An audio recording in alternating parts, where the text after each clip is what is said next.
Radio Westeros, Episode 72, Blackwater, Part 2.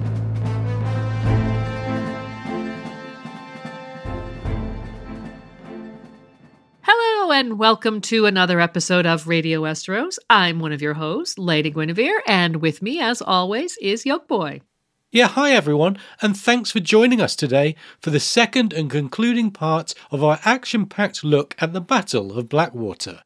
In part 1, we analysed the complex setup and politics behind the battle and set sail with Davos Seaworth in a sequence culminating in the jaw-dropping wildfire explosion that devastated Stannis' fleet. So today we'll pick up where we left off as we follow Tyrion Lannister into battle in his attempt to stay one step ahead of the regrouping attackers. As the de facto Lannister commander defending the city, Tyrion will set forth on a roller coaster journey outside the city walls, where the fighting is the thickest. After a close analysis of the raging battle on either side of the river, we'll also discuss the real-life historical influences behind the conflict, as well as doing some theory crafting as we consider who the treacherous Mandon Moore was really working for. And finally, we'll take a look at the aftermath of the conflict, from the immediate cost to both sides to the resulting story threads the battle leads into.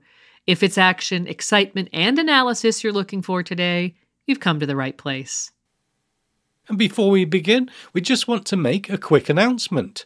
Starting on Tuesday, 16th of August, we'll be covering HBO's House of the Dragon. Broadcasting live on YouTube every Tuesday at 7 p.m. Eastern, and with a podcast version available Wednesdays, this will be our first foray into show coverage on our own channel. We're very excited to entertain you all through the season, and we'll be joined by our good friend Emily of the Eyrie for some in-depth analysis from the perspective of book readers. So we hope you'll tune in and follow Radio Westeros on Twitter for the latest updates. And now it's time for us to take a moment to thank our patrons. And so, many thanks to our Flaming Lightbringer patron, TJ Harrington, our Dragonsteel patron, Peter, and our Pale as Milk Glass patrons, Alex, Daniel, Chris B, The Song of Ice, Seth, Kelly, Laura, Sister Winter, Maltude, John Wagarian, and welcome to Empty Walls, first of his name, as well as B-Word and Mr. J, The Bear and the Maiden Fair, and Sir Tim of House Jib Jab Hot Dog Shop. House motto, we forge the chains we wear in life. Thanks so much to all our patrons, and if you want to be a patron of the show, earn shoutouts, listen to episodes up to a week before public release, and gain access to our patron-exclusive content, find us on patreon.com/Radio Westeros.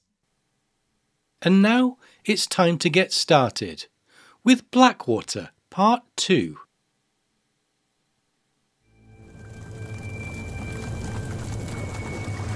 Beyond the Mudgate and the desolation that had once been the fish market and wharves, the river itself seemed to have taken fire. Half of Stannis' fleet was ablaze along with most of Joffrey's. The kiss of wildfire turned proud ships into funeral pyres and men into living torches.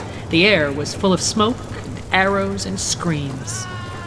Downstream, commoners and highborn captains alike could see the hot green death swirling toward their rafts and carracks and ferries borne on the current of the Blackwater. The long white oars of the Mirish galleys flashed like the legs of maddened centipedes as they fought to come about, but it was no good. The centipedes had no place to run. A dozen great fires raged under the city walls where casks of burning pitch had exploded, but the wildfire reduced them to no more than candles in a burning house, their orange and scarlet pennons fluttering insignificantly against the jade holocaust. The low clouds caught the color of the burning river and roofed the sky in shades of shifting green. Eerily beautiful, a terrible beauty, like dragonfire.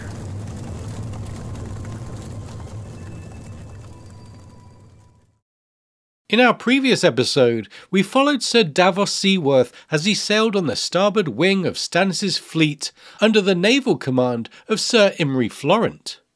Line by line, we analysed Davos' third POV chapter of A Clash of Kings as he crashed over the whitecaps of Blackwater Bay, past the freshly built winch towers which had suspiciously sprouted up on either side of the river mouth, and then onwards into the river known as the Blackwater Rush, or more simply, the Blackwater. With so much action, it's sometimes difficult to understand what's happening and where when you're reading these chapters. For those of you listening at home, if you have the official Lands of Ice and Fire maps, now would be the perfect time to dust it off and unfold the map of King's Landing.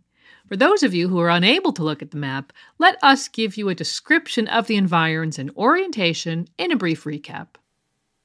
As Davos passed the winch towers containing either end of Tyrion Lannister's great boom chain, to his right loomed the Red Keep atop Aegon's High Hill, where the descending cliff face was sheer enough to deter any landing from the attackers. Further into the mouth of the river, past the hill though, Davos would have seen King's Landing come into view, protected by its stone walls. The south face of the walls run almost parallel to the north bank of the river itself, and under Tyrion's orders, Bronn had cleared out all of the ramshackle structures built in the area between the river and the city in order to make the task of scaling the walls more difficult.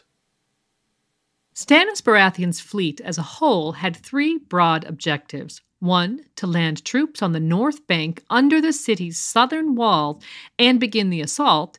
2. To peel off to the port side, or south bank, and ferry the contingent of troops with Stannis who were waiting to be transported across the river to engage in battle. And 3.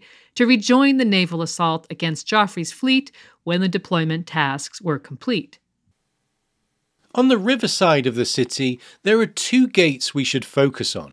The River Gate, commonly known as the Mud Gate to inhabitants of King's Landing, is situated more or less in the centre of the city's long southern wall, whereas the King's Gate lies on the southwest corner beside the tourney grounds.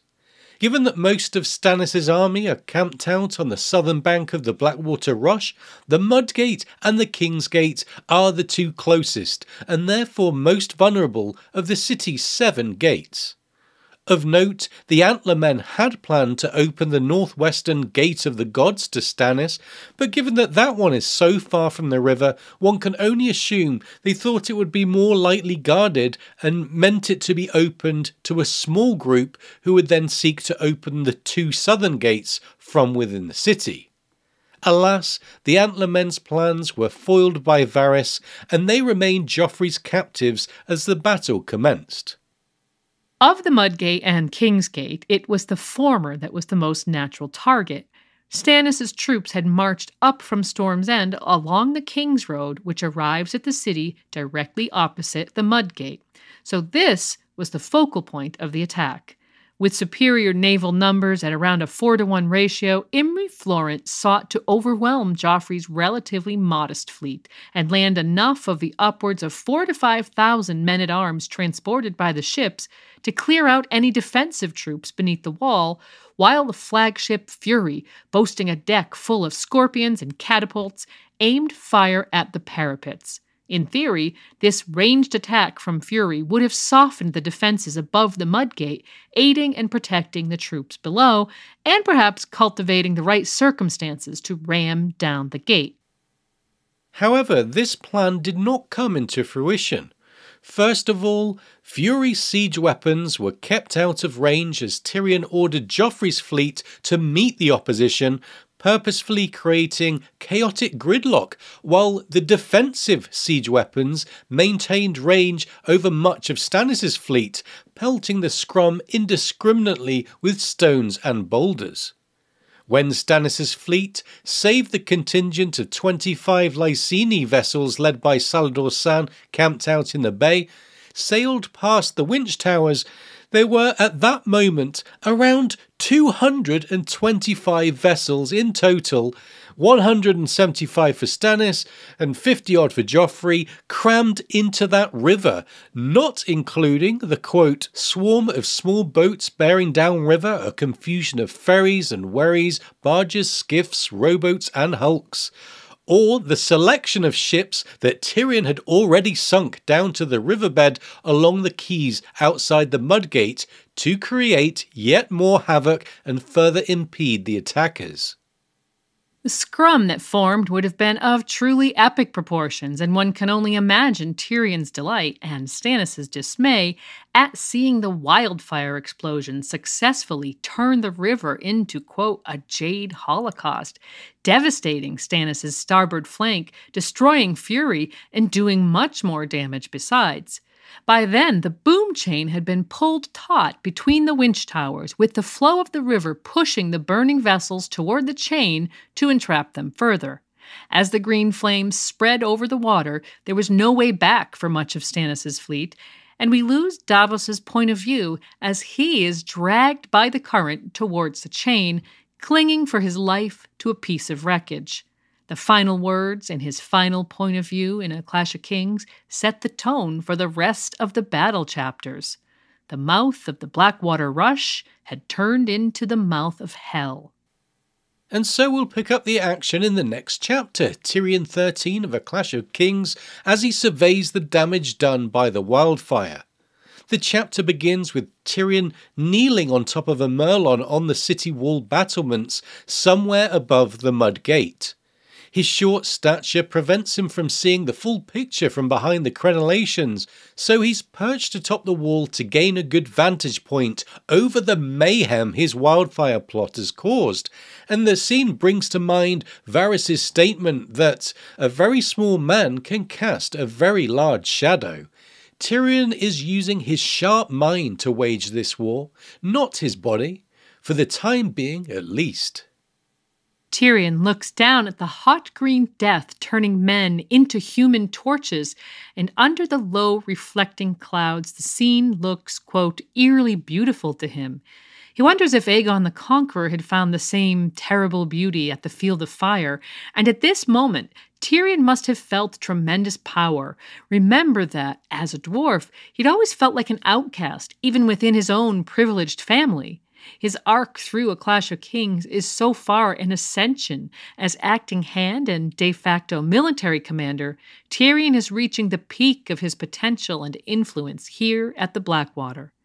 After a lifetime of being overlooked, here is his chance to prove himself to all of those who had doubted him and frowned upon him, from the King's Landing hoi polloi deriding him as a demon monkey, to his sibling rival Cersei, and ultimately to his callous father Tywin, whose approval Tyrion craves. This is Tyrion's moment, and as his two-part wildfire boom chain plot comes into fruition, so far so good. But still the battle is not yet won. It's but half a victory in Tyrion's estimation. As his crimson cloak flaps in the hot wind, Tyrion shows only a fleeting remorse as the widespread devastation turns the river into a furnace, in spite of the fact that he'd sacrificed many of his own troops to achieve the maximum effect. Instead, he watches hundreds of men, quote, drowning or burning or doing a little of both, and portions half the blame to Stannis as he contemplates his reaction. Without a POV on Stannis, we're left to imagine him seething helplessly on the south bank, and perhaps after the initial shock, attempting to marshal his traumatized troops to prepare to cross the river by whatever vessels remained. Tyrion notes both the fact that Stannis leads from the rear and the intricate details of his crown. Given Stannis is oblivious to the boom chain, or at least to Tyrion's plans for it, we are reminded that Tyrion knows much more about Stannis than Stannis knows about Tyrion. Having no history as a commander, coupled with superior intel, gives Tyrion the edge that facilitated the wildfire surprise, and there's an unspoken irony that Stannis' bespoke crown features twisting flames. The Red God is doing Stannis no favours here, and a penny for Melisandre's thoughts stuck back on Dragonstone. From the battlements, Tyrion witnesses another wildfire explosion, a moment first noted by Davos when he's struggling in the water and thinks, another hulk, heavy with wildfire, went up behind him. Here in Tyrion's point of view, the explosion is described as a fountain of burning jade rose from the river, the blast so bright he had to shield his eyes. Plumes of fire 30 and 40 feet high danced upon the waters, crackling and hissing. In spite of the massive damage done to Stannis' fleet, Joffrey is deeply disappointed by the loss of his own ships. His petulant complaint about "my ships" reminds us of Sir Imry Florent describing the royal fleet as the boys' toys, and also serves to emphasise that even within his own family, Tyrion had to keep his plans close to his chest, as other Lannisters would not have been so keen to sacrifice the bulk of the royal fleet to collateral damage. Tyrion's tactics were unconventional, outside the box, and came at some cost. Aside from the destruction of his own ships, which he justified with his opinion that they were doomed anyway, the boom chain had required steel that Cersei had commanded to be set aside for armour and hand-to-hand weapons, and so it was critical that the scheme paid off. Fortunately for Tyrion, the chain does its work of preventing a retreat, and he thinks about how it was employed. When fury passed the threshold into the Blackwater rush, Bronn whipped oxen to pull the chain, and the winch system within the towers turned to pull the line up above the water. We're left to wonder what would have happened if Stannis and his troops had perceived the use to which the newly built winch tower on the south bank would be put and destroyed it, and whether we should view that as a damning failure on his part. Regardless, the fact remains that in spite of the carnage on the river, Stannis' fleet continued to transport enough troops to cause Tyrion grave concern, remembering that there were fewer than 8,000 men to defend the city, many of whom were inexperienced or plain unreliable. With the wildfire not spreading as evenly as Tyrion had hoped, at least 8 ships landed under the city walls, and even if a number were partially wrecked, they were still functioning as ferries. While the starboard wing of the formation, where Davos was situated, was largely destroyed by the wildfire and trebuchets, the port side, closer to the south bank, had avoided much of the carnage, and some vessels had raced ahead upstream of the inferno, including a contingent of Myrish galleys. As the shock of the moment buys him small time to think and organize, Tyrion estimates that Stannis is left with around 40 galleys out of the 175-ish, a slim number perhaps, but enough to eventually take Stannis' entire division across the water to launch its full-scale attack. And Tyrion's first post-wildfire decision is to deal with the troops attacking the north bank outside the Mud Gate. He sends word to the competent commander of the City Watch and captain of the gate, Jacelyn Bywater, to prepare a sortie, and arranges for Sir Arnold, the commander of the 3 enormous trebuchets positioned behind the gate, named the Whores by the Gold Cloaks, due to the hope they would, quote, be giving Lord Stannis such a lusty welcome, to move their aim degrees west instead of continuing to barrage the ships already defeated in the river. Tyrion needs to organise with haste because he understands keeping momentum is critical. If he can maintain an advantage and stay one step ahead, his men in the city are more likely to remain loyal. But without their loyalty, the city would fall. One other person Tyrion has to keep satisfied is Joffrey. As much as he despises his nephew, the boy is the figurehead of Lannister rule, and so Tyrion shows genuine concern for his safety and endeavors to protect him at all costs. He allows Joffrey control of the trebuchets, given they are within the city, and if ever there was a time that the prince's sadism could be put to good use, it's now. Joffrey has the treasonous antlermen tied up naked with stag antlers nailed to their heads and plans to send them flying over the city walls. We'll keep our eyes peeled for that. No sooner had Tyrion issued orders intended to dampen the threat around the Mud Gate than a messenger, quote, came panting up the steps and threw himself to one knee. They've landed men on the tourney grounds, hundreds. They're bringing a ram up to the King's Gate. As we said, the King's Gate is on the southwest corner of the city, some way away from the Mud Gate, and the left side of Stannis' fleet had escaped beyond the wildfire and continued upstream. Some of these ships had gone to the south bank to Stannis, while others evidently made for the further end of the city. Whether this tactic was by design, if Stannis had any input, it's really difficult to say, but the result is that King's Landing is now being attacked at a relatively light-guarded gate, well outside the range of the trebuchets and other defensive siege units. They galloped off down River Row, Pod and Sir Mandon coming hard behind him. The shuttered houses were steeped in green shadow, but there was no traffic to get in their way. Tyrion had commanded that the street be kept clear so the defenders could move quickly from one gate to the next. Even so, by the time they reached the King's Gate, he could hear a booming crash of wood on wood that told him the battering ram had been brought into play. The groaning of the great hinges sounded like the moans of a dying giant. The gatehouse square was littered with the wounded, but he saw lines of horses as well, not all of them hurt, and sellswords and gold cloaks enough to form a strong column. "Form up!" he shouted as he leapt to the ground. The gate moved under the impact of another blow. "Who commands here? You're going out!" When Tyrion orders the gold cloaks and sellswords to form up and prepare to engage the men viciously ramming at the King's Gate, it's Sandor Clegane, last seen before the wildfire explosion, fearlessly riding up the planks and taking the fight to Stannis' landed vessels, who answers. "No," he says, and "Bugger that, and you." Although it transpires that the column had been out 3 times already and suffered great losses, the reader knows enough of Clegane's backstory to conclude it wasn't the blood and gore that bothered him so much as the fire, remembering that Sandor must have been as surprised as the attackers when the Green Inferno went up.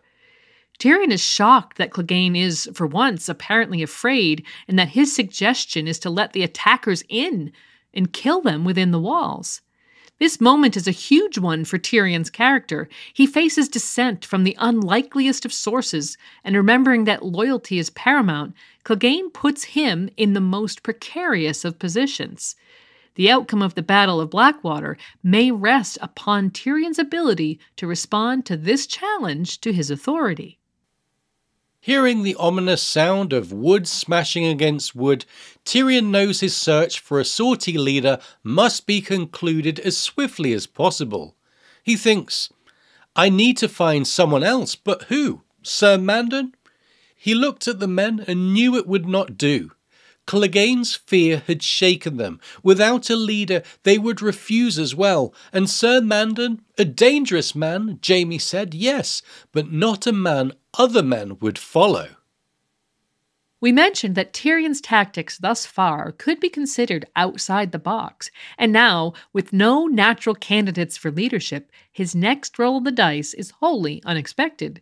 Tyrion Lannister, derided as the imp, the demon monkey, the ugly dwarf, decides to lead the sortie himself.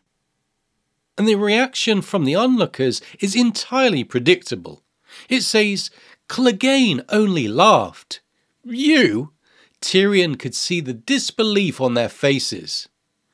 But Tyrion ignores the slight, like a true leader, and instead prepares for the attack. His big red stallion wore crinnet and chamfron. Crimson silk draped his hindquarters over a coat of mail. The high saddle was gilded. Podrick Payne handed up helm and shield, heavy oak emblazoned with a golden hand on red, surrounded by small golden lions. He walked his horse in a circle, looking at the little force of men. Only a handful had responded to his command, no more than 20. They sat their horses with eyes as white as the hounds. He looked contemptuously at the others, the knights and sellswords who had ridden with Clegane. "They say I'm half a man. What does that make the lot of you?" And so Tyrion traps his doubters in a web of their own logic. They no doubt disapprove of him as a warrior, yet he's acting more bravely than they are. In leading by example, Tyrion is shaming the beleaguered troops into action. And it works. Soon the column is forming up, quickly doubling in size, and at last he's ready to take on the enemy at the gate. At the end of the chapter, his final act before heading out through the Sallyport is to give a succinct but rousing speech, the mark of an inspiring commander. It says, "You won't hear me shout out Joffrey's name," he told them. "You won't hear me yell for Casterly Rock either. This is your city Stannis means to sack, and that's your gate he's bringing down. So come with me and kill the son of a bitch." Tyrion unsheathed his axe, wheeled the stallion around, and trotted toward the Sallyport. He thought they were following, but never dared to look. In the meantime, Cersei remains barricaded, along with all the highborn women of the city, in the Queen's ballroom of Maegor's Holdfast, the fortress within a fortress at the heart of the Red Keep. Guarded by Sir Ilyn Payne, who's been ordered to kill Cersei and Sansa and possibly others to prevent them falling into Stannis' hands in the event of a Lannister defeat, and a coterie of Lannister guardsmen who Sansa Stark recognises as sellswords, they are frequently visited by the Kettleblack brothers, who seem to be taking the opportunity of acting as Joffrey's personal guards and Cersei's source of information to avoid participating in the actual battle. It's Osfrid who brings the news that some of Stannis' archers had landed on the riverbank, only to be cut down by Sandor Clegane, and that Jacelyn Bywater was dealing with rioting in Flea Bottom. Sometime later, his brother Osney brings news that the wildfire had ignited the ships and that the whole Blackwater's awash with wildfire. Both also take pains to reassure the Queen that Joffrey is safe, praising him for his bravery and encouragement of the men. In other words, really laying it on thickly for their benefactor's benefit. Osfrid also brings the news that a groom and 2 maidservants have been caught trying to sneak out a postern gate with 3 of the royal horses. Cersei coldly deems them traitors and orders Sir Ilyn to take their heads and mount them above the stables as a warning. Thinking she is educating Sansa, she opines, "The only way to keep your people loyal is to make certain they fear you more than they do the enemy." While Sansa outwardly agrees, she reflects that she had always been taught the opposite, and thinks, "If I am ever queen, I'll make them love me."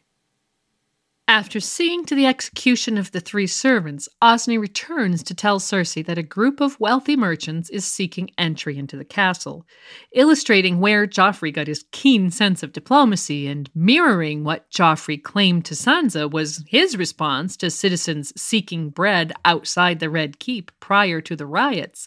Cersei says, "Command them to return to their homes. If they won't go, have our crossbowmen kill a few." Sometime later, presumably having dealt with the presumptuous merchants, Osney returns with more news. Stannis has landed men on the tourney grounds, and there's more coming across. The Mudgate's under attack, and they've brought a ram to the King's Gate. The imp's gone out to drive them off. The King's with my brother at the oars, flinging antlermen into the river. It's at this point that Cersei decides to have Joffrey brought back to the Red Keep in spite of Tyrion's orders that he remain at the walls. As we'll see, this will be a turning point in the morale of the defenders. And now let's move into the events of Tyrion 14 of A Clash of Kings. The first line begins, "The slot in his helm limited Tyrion's vision to what was before him," reminding us in no uncertain terms that Tyrion is currently wearing his helm, and coupled with his earlier anxiety regarding Joffrey taking off his helm, we can wonder why attention is given to this detail. More on that later. Tyrion heads out at the point of a wedge formation, which brings to mind his earlier thought that Stannis never had his brother Robert's thirst for battle and would lead from the rear. The acting hand bravely rides forth with Mandon Moore to his right, and, in spite of Tyrion's objections to his youth and inexperience, his squire Podrick Payne to his left. Now outside the walls, the wedge follows the ramparts towards the King's Gate. Ahead of them is a, quote, surging mob of soldiers wrestling with a huge ram, a shaft of black oak with an iron head. The rammers are being protected by a group of archers, and Tyrion's plan is to speed the wedge's horses to a canter in order to surprise their foe, before the archers can take aim. And as the sortie engages the opposition, Tyrion lifts his axe and cries, "King's Landing," instead of Casterly Rock. This is a pertinent detail because it reflects the fact that at this moment, Tyrion is not acting solely for his familial interests. By distancing himself from his family, he frames himself as a citizen of King's Landing foremost, behaving as the saviour of the city. Tyrion's arc is reaching its heroic climax as his men crash into the enemies beneath the King's Gate. After witnessing Mandor Moore skewer an opponent clean off the ground with the point of Joffrey's banner, Tyrion himself scores his first kill when he smashes his axe through an unguarded Florent skull. From horseback, the sortie also targets the surrounding archers struggling to maintain the distance needed to find range, and Tyrion rides down one of them before he, quote, opens a spearman from shoulder to armpit and glances a blow off a swordfish-crested helm. When he hears the battering ram drop into the mud, he knows the immediate threat is over. But he doesn't stop there. He watches Mandon Moore, clearly a force to be reckoned with, slice his way through the attackers as Stannis' men begin to flee. Still, Tyrion is not satisfied. He spurred his horse back into motion, trotting over and around a scatter of corpses.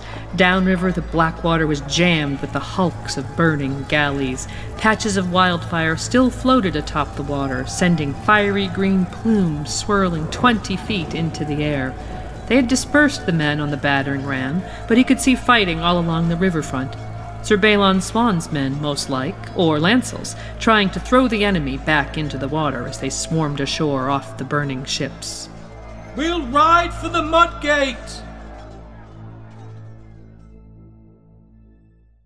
To give an idea of the timeline, Davos was noted to be heading through Blackwater Bay in the late afternoon, and as Tyrion leads his men at the King's Gate, the sky is described as darkening. The battle has been raging for a mere handful of hours, and after the early evening wildfire display, nighttime is approaching as Tyrion and his men head back to the Mudgate to continue the fight. With Tyrion's troops chanting, half man," in support of him, he wonders who taught them that name. Of course, the term derives from the Stormcrows of the Vale, who he brought to King's Landing, another faction that initially underestimated him. Tyrion has successfully turned a perceived weakness into a strength, defying unlikely odds by stepping into Sandor Clegane's boots, and as he rides east along the North Bank, adrenaline pumping and men calling out to him, his self-confidence must be at an all-time high. But clearing the Mudgate will certainly not be as straightforward as the King's Gate.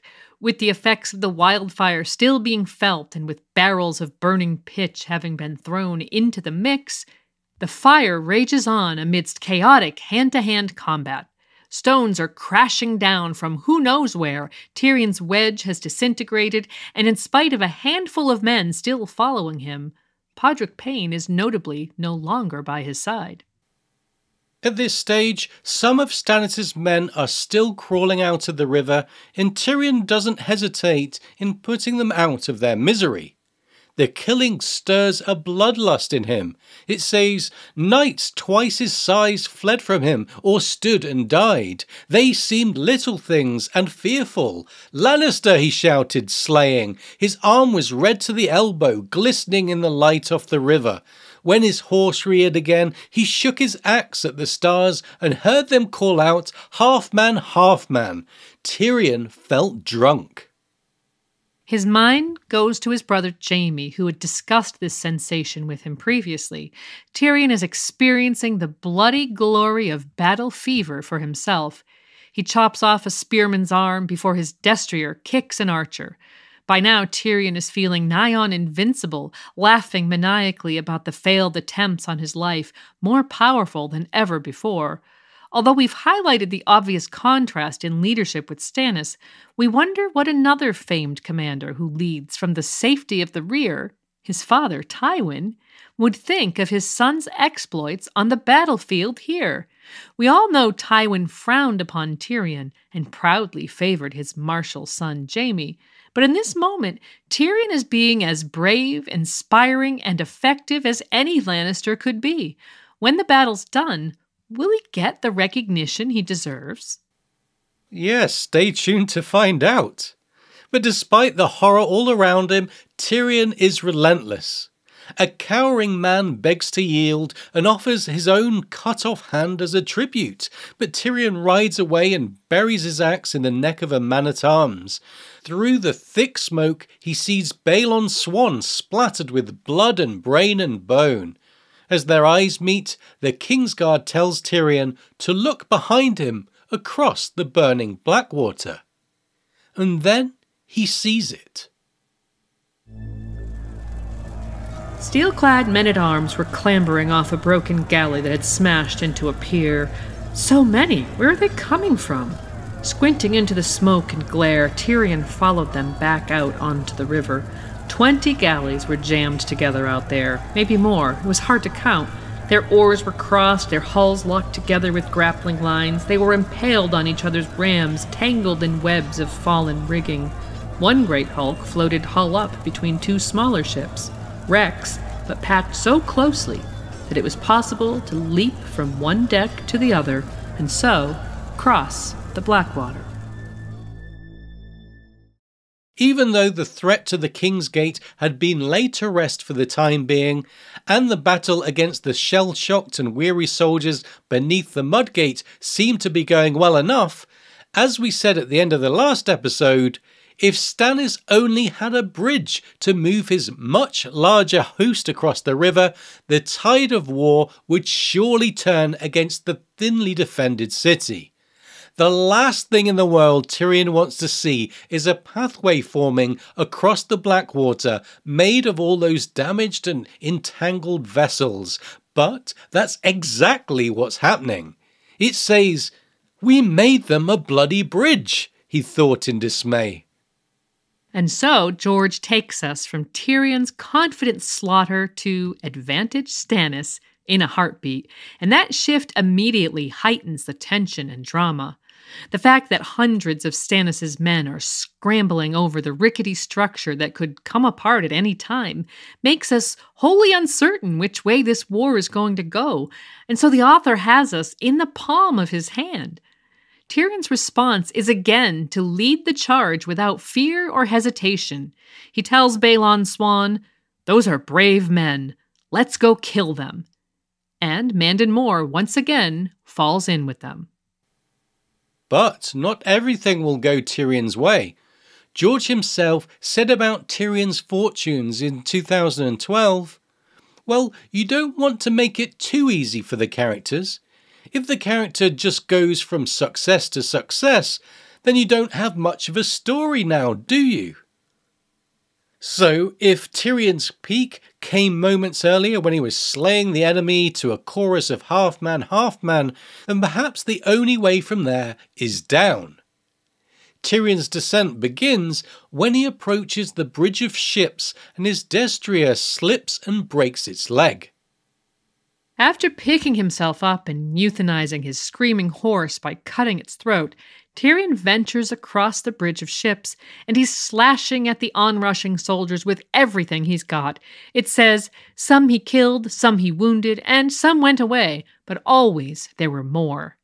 By now, Tyrion's kill count must be sky high, but he's more vulnerable off his stallion, and so he fights on in the shadows of the two Kingsguard who gracefully fend off a circle of Valyrian spearmen. Tyrion takes an arrow to the shoulder but barely notices, and then a naked man crashes down from the sky. This is one of the Antlermen we know Joffrey was so excited about launching over the city walls, and so when the man bursts like a melon in front of Tyrion, it not only ties the action together, but allows us to sync this chapter with the events playing out in the Queen's ballroom. Joffrey is still at the trebuchets, so Cersei has yet to call him back to the Red Keep. With bodies and stones raining down from above, the bridge of ships twists violently and Tyrion is knocked aside. He falls into the river but manages to keep his head out of the water by clasping at the deck of a ruined vessel. And it's now that Tyrion takes off his helm, because if he doesn't, he's simply going to drown. It says, "Suddenly the river was pouring into his helm. He ripped it off and crawled along the listing deck until the water was only neck deep." Once again, folks, pay attention to that helm, or lack thereof. As the water rushes over Tyrion, we get this. A groaning filled the air like the death cries of some enormous beast. The ship, he had time to think, the ship's about to tear loose. The broken galleys were ripping apart, the bridge breaking apart. No sooner had he come to that realization than he heard a sudden crack, loud as thunder. The deck lurched beneath him, and he slid back down into the water. Fortunately, Tyrion manages to grab a rope, perhaps attached to the ship's furled sails. The vessel is sinking quickly, so it's tilted diagonally, and it's all Tyrion can do to drag himself up inch by inch. From the corner of his eye, he witnesses men of both sides jumping into the river amid raging fires, and as he watches, the spinning deck he's on disorients him. Then he sees this. A raging battle, a great confusion of bright banners waving above a sea of struggling men, shield walls forming and breaking, mounted knights cutting through the press, dust and mud and blood and smoke. On the other side, the Red Keep loomed high on its hill, spitting fire. They were on the wrong sides, though. For a moment Tyrion thought he was going mad, that Stannis and the castle had traded places. How could Stannis cross to the north bank? Battle? What battle? If Stannis hasn't crossed, who is he fighting? Unbeknownst to Tyrion, Lords Mace Tyrell and Tywin Lannister have arrived at the battle after hammering out a mutually beneficial agreement. Their combined troops were transported by barges down the Blackwater from Tumbler's Falls. Disembarking half a day's march from the city, they are now entering the fray. The Tyrell army, some 50,000 men, marched along the south bank, swinging around and joining the King's Road in such a way that it appeared they had just arrived from the Rose Road. The three-pronged force, led by Mace Tyrell, Randall Tarley, and a mysterious soldier in bespoke green armor at the head of the vanguard, engaged with Stannis' army, coming upon them from the rear, which is the battle Tyrion witnesses. In coordination, Tywin made his way along the north bank to surprise Stannis' forces still battling under the Kings and Mud Gates. With the bridge of ships broken apart and Stannis' forces still separated on either side of the river, this latest development signifies the beginning of the end for Stannis' campaign. However, in spite of this unexpected boost to Tyrion's cause, which he cannot grasp the meaning of, though he's seeing it unfold, the man himself is at his most vulnerable. If the wreck he's on continues to break loose, it will be pulled downstream towards the wall of fire he created. As a voice calls out his name, his sinking ship slams into the adjacent galley and he is almost knocked back into the water. After all of his exploits, Tyrion is thoroughly exhausted, and so when Mandon Moore appears offering his hand, he must think his prayers have been answered. But no sooner does Tyrion realise something's amiss, Mandon is reaching out with his left hand instead of his right, then the Kingsguard slashes his sword right across Tyrion's face. It says, the point slashed just beneath his eyes, and he felt its cold hard touch and then a blaze of pain. His head spun around as if he'd been slapped. The shock of the cold water was a second slap, more jolting than the first. He flailed for something to grab onto, knowing that once he went down, he was not like to come back up. Somehow his hand found the splintered end of a broken oar. Clutching it tight as a desperate lover, he shinnied up foot by foot. His eyes were full of water, his mouth was full of blood, and his head throbbed horribly. Gods, give me strength to reach the deck. And so, from out of nowhere, Mandon Moore, in a gross betrayal, attempts to assassinate the man he should be protecting. Tyrion, having just previously taken off his helm to avoid drowning in it, becomes a pertinent detail, as it left his head unguarded for Moore to slash at, and as we'll see in the Aftermath segment, when the battle is done, Tywin makes scathing comments about its removal. Despite not making the kill, Moore has maimed Tyrion, and we'll later learn he's taken off his nose. Having somehow climbed out of the water, Tyrion rolls over, helpless as a turtle on its back. The orange and green flames overhead look beautiful against the night sky, but moments later, a shadow comes into view, and Mandon Moore is back, looming over him with a sword in hand. Throughout the chapter, Tyrion has been an active character, fighting and slashing and killing anyone in his path. Yet now, he's about to be on the receiving end, and he believes all is lost. Sir Mandon put the point of his sword to the hollow of his throat and curled both hands around the hilt. And suddenly, he lurched to the left, staggering into the rail. Wood split, and Sir Mandon Moore vanished with a shout and a splash. An instant later, the hulls came slamming together again, so hard the deck seemed to jump. Then someone was kneeling over him. Jaime? He croaked, almost choking on the blood that filled his mouth.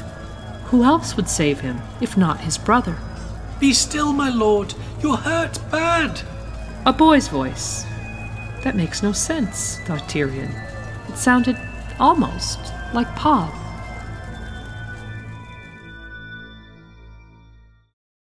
The young squire Podrick Payne coming to Tyrion's rescue was a great twist, and we'll talk about Mandon Moore's motives for this betrayal later on.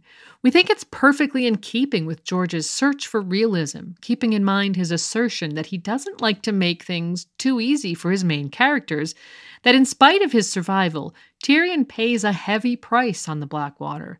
And we'll do some post-battle analysis on that theme in a later segment.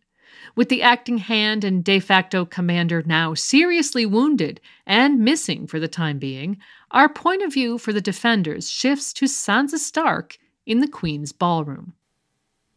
Lancel Lannister had earned his own command by bringing Tyrion information on Cersei's actions, something he was blackmailed into when Tyrion discovered his illicit relationship with the Queen. He had been outside the Mudgates along with Balon Swan attempting to repulse Stannis' men crossing the Bridge of Ships, and it is he who brings news to the ballroom that the battle is lost. When a dissociated and possibly drunk Cersei directs him to talk to Tyrion, the Bloody Knight delivers more news. Your brother's likely dead. He was on the bridge of boats when it broke apart, we think. Sir Mandon's likely gone as well, and no one can find the hound. Gods be damned, Cersei. Why did you have them fetch Joffrey back to the castle? The Gold Cloaks are throwing down their spears and running, hundreds of them. When they saw the king leaving, they lost all heart. The whole Blackwater's awash with wrecks and fire and corpses. And now we come back to the impact of Cersei's earlier decision to have Joffrey brought back to the Red Keep. Bronn will later tell Tyrion that when the Kettleblacks took Joffrey away from the Wall, many of them decided they would leave as well. Then their commander, Lord Jacelyn Bywater, attempted to turn the tide. Ironhand put himself in their path and tried to order them back to the walls. They say Bywater was blistering them good and almost had him ready to turn when someone put an arrow through his neck. He didn't seem so fearsome then, so they dragged him off his horse and killed him. Back in the ballroom, Osney Kettleblack adds to Lancel's news. There's fighting on both sides of the river now, your grace. It may be that some of Stannis' lords are fighting each other. No one's sure. It's all confused over there. The hound's gone. No one knows where. And Sir Balon's fallen back inside the city. The riverside's theirs. They're ramming at the King's Gate again, and Sir Lancel's right. Your men are deserting the walls and killing their own officers. There's mobs at the Iron Gate and the Gate of the Gods fighting to get out, and Fleabottom's one great drunken riot." So, as Tyrion had feared, the Goldcloaks failed to hold out during an actual battle, though the blame for their loss of morale seems to lie at Cersei's feet. Not that she cares. She orders Joffrey brought inside Maegor's, our only hint that perhaps Sir Ilyn's orders extended to him as well. Then delivers a fearsome blow to the wounded Lancel and departs the scene without a backward glance. It's left to Sansa to attempt to soothe the anxious crowd gathered and see that Lancel is brought to Maester Franken. But Dontos appears and tells Sansa to return to her own chamber and barricade herself inside. Arriving there, she goes to the window and gives us a bird's-eye view of the scene on the waterfront. The southern sky was a swirl with glowing, shifting colors, the reflections of the great fires that burned below. Baleful green tides moved against the bellies of the clouds, and pools of orange light spread out across the heavens. The reds and yellows of common flame warred against the emeralds and jades of wildfire, each color flaring and then fading, birthing armies of short-lived shadows to die again an instant later.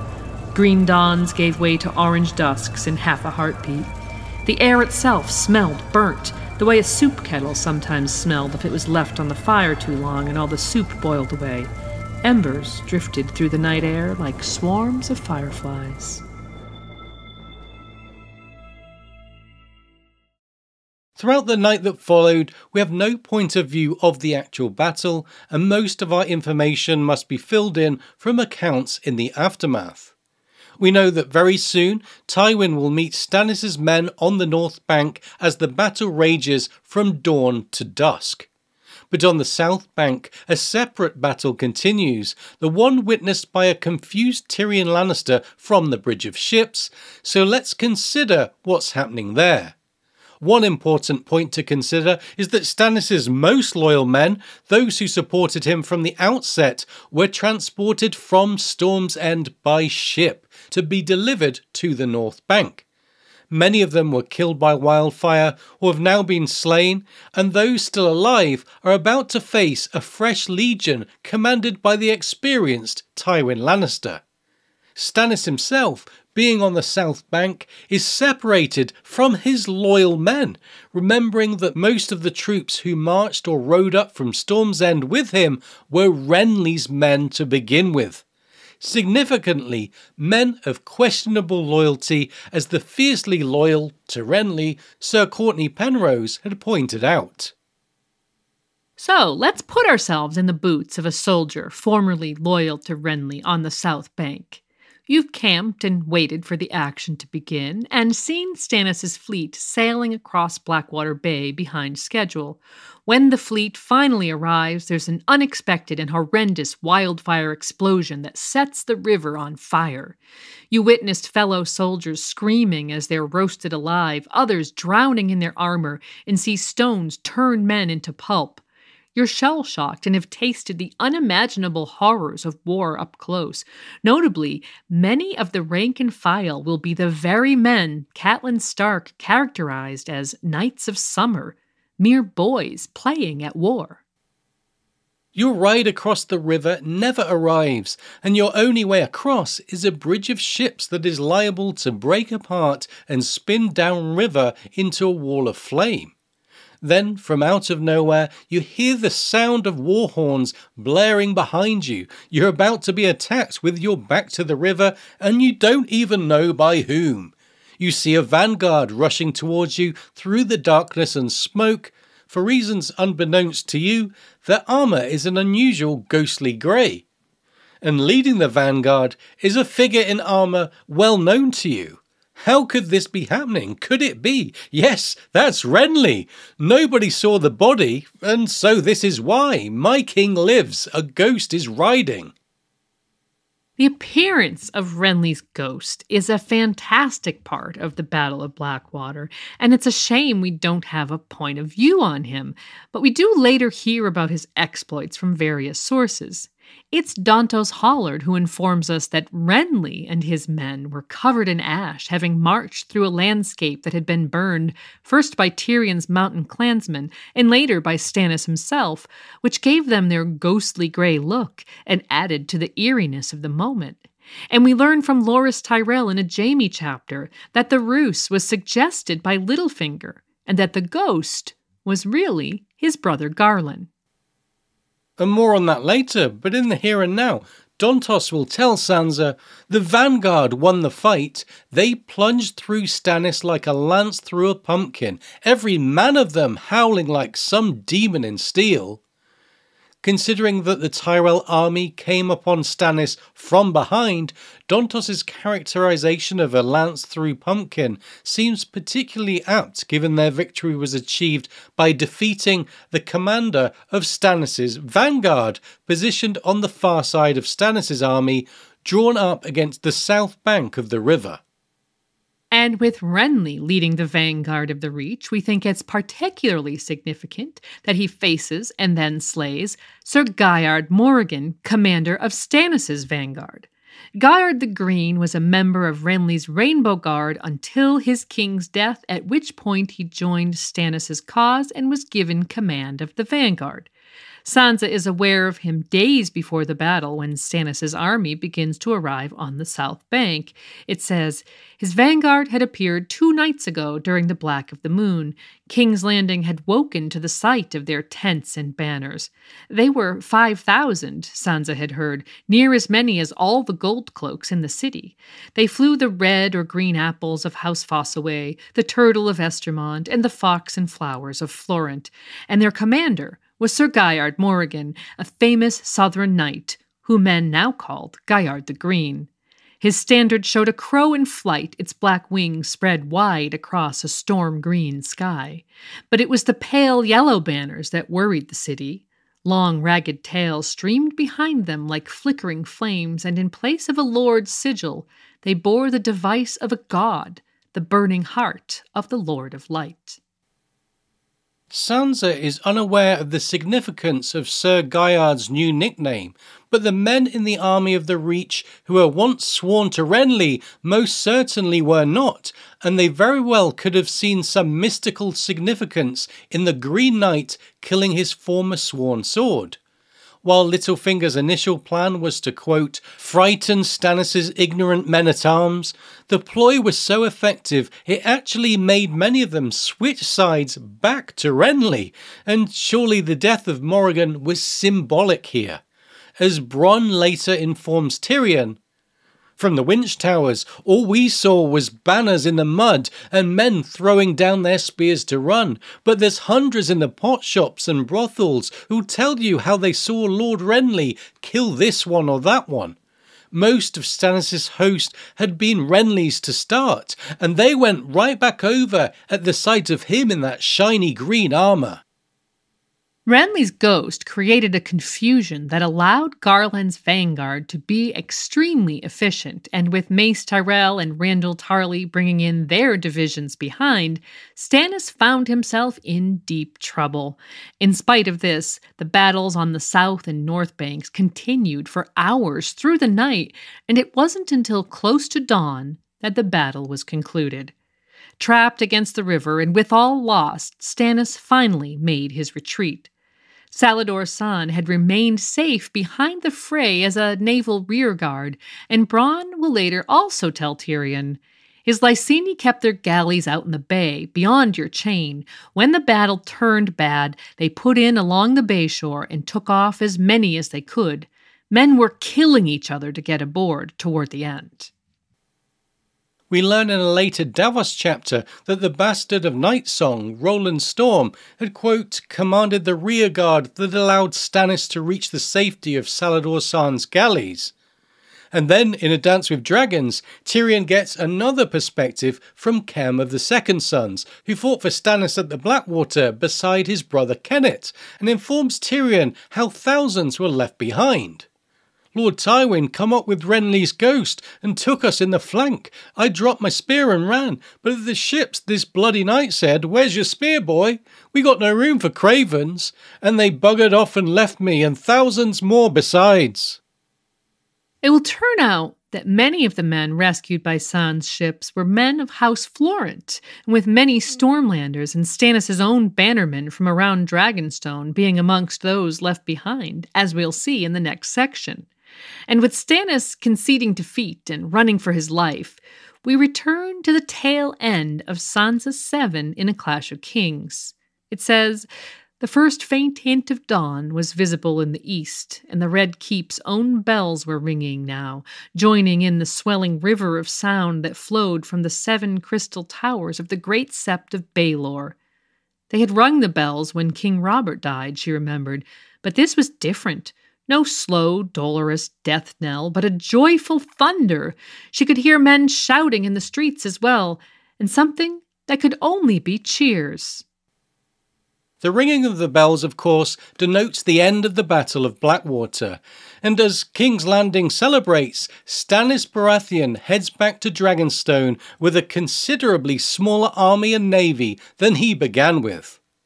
Although we should be calling this a decisive victory for Tyrion Lannister after everything he's achieved, the man himself remained unconscious for weeks afterwards. His leadership and heroic exploits, which brought King's Landing enough time to hold out until the relief force arrived, soon to be forgotten, while the spoils of victory were distributed to other men.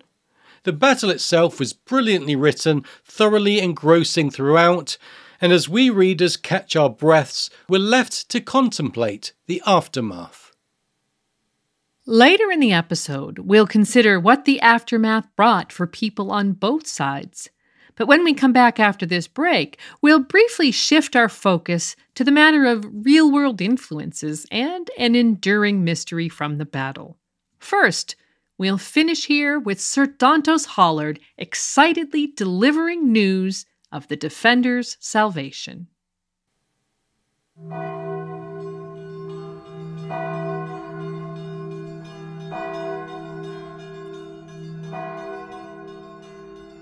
The city is saved. Lord Stannis is dead. Lord Stannis is fled. No one knows. No one cares. His host is broken. The danger's done. Slaughtered, scattered, or gone over, they say. Oh, the bright banners, they came up through the ashes while the river was burning. The river! Stannis was neck deep in the river, and they took him from the rear. Oh, to be a knight again, to have been part of it. His own men hardly fought, they say. Some ran, but more bent the knee and went over, shouting for Lord Renly. What must Stannis have thought when he heard that? They came up the Rose Road and along the riverbank. Through all the fields Stannis had burned, the ashes puffing up around their boots and turning all their armour grey. But oh, the banners must have been bright. All the Westermen, all the power of Highgarden and Casterly Rock. The vanguard won the fight. They plunged through Stannis like a lance through a pumpkin, every man of them howling like some demon in steel. And do you know who led the vanguard? It was Lord Renly! Lord Renly in his green armour, with the fires shimmering off his golden antlers. Lord Renly, with his tall spear in his hand. Oh, it was Renly! It was Renly! It was Renly! Oh, the banners! Oh, to be a knight!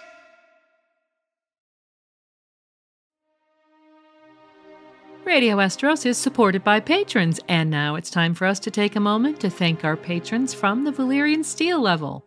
Thanks to Aerodo, Aileen, Akiva of House Hunt, Akka from Ashai, Oxheart, Amber the Adamant, Anna, Hortense of Ashai, Arshia, Blight Spirit, Cabbath the Unfrozen, Marja the Mage, David, Dean, Drew, James K., Lord Sosa and his faithful canine companion Theoden, Jill, Miss Jody, J.M., Herbert Westeros, the Miskatonic Maester, Epimetheus, Juna of House Aiko, Casey, Lady Silverwing, Infandaris the Unspeakable Terror, Luke, Mark, Boss, Noble Sir Matthew, Sword of the Early Moon, the Sithorian, Sally, Sheila, Tristis Lurian, Wild Child of the Wolfswood, W, Sword of the Evening, and Lady Direliz of Castle Naki, the Alpha Patron.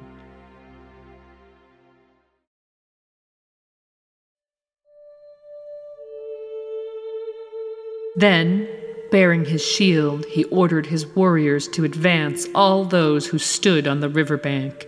Nor could that army go unto the other because of the water where the flood came flowing after the ebb tide. The watery stream separated them.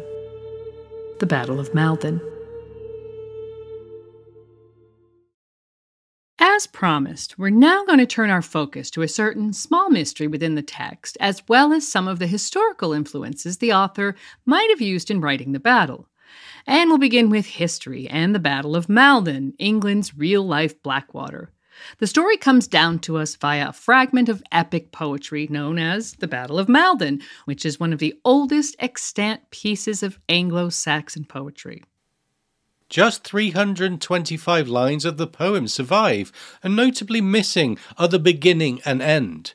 But taken with other historical evidence, it's enough to paint a picture of a battle from the late Anglo-Saxon or early medieval period, as centuries of the English fighting off invasions and incursions by Northmen careen towards the final and decisive decades of the era. Here's what we know. In 991 CE, during the reign of Ethelred II, it had become common practice for the English to pay off Norse and Danish invaders via a tax that was later referred to as the Danegeld. But not all of Ethelred's lords agreed with this policy, and so, when a huge army of Northmen, possibly led by the future King of Norway, sailed up a certain river in Essex, a local ealdorman called Byrhtnoth summoned his levies and prepared to meet the invaders with force at the river's edge. The name of the river? Blackwater.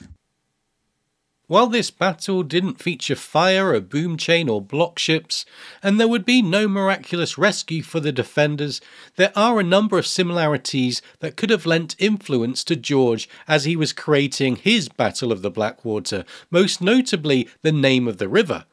While the real-life battle has come down to us known by the name of the nearest town, it was undeniably fought upon the banks of the River Blackwater. Additionally, the ratio of defenders to attackers may have been similar. Yeah, unlike in A Song of Ice and Fire, where military might is often judged by the tens of thousands, in the era of Anglo-Saxon warfare, armies numbering in the thousands were considered massive, and the Anglo-Saxon Chronicle notes that Olaf led somewhere between 2,000 and 4,000 men in an unspecified number of ships. On the other hand, according to some sources, Byrhtnoth may have been grossly outnumbered. Additionally, the Anglo-Saxon army was comprised mostly of the feared, local farmers and villagers summoned to do service to their lord, while the attackers would have been seasoned warriors and raiders. Compare this with the defenders of King's Landing relying upon newly minted gold cloaks, who are repeatedly noted to be nowhere near as effective as the seasoned knights, men-at-arms, and sellswords who would accompany Stannis. The next point of similarity is a convenient bridge that emerges amidst the battle to aid the attackers. At Maldon, it's noted that Olaf sailed his fleet upriver, where they disembarked at an island in the Blackwater estuary that was connected to the shore by a land bridge at low tide. Inexplicably, Byrhtnoth would allow his enemy to cross this bridge to meet his shield wall, waiting on the riverbank.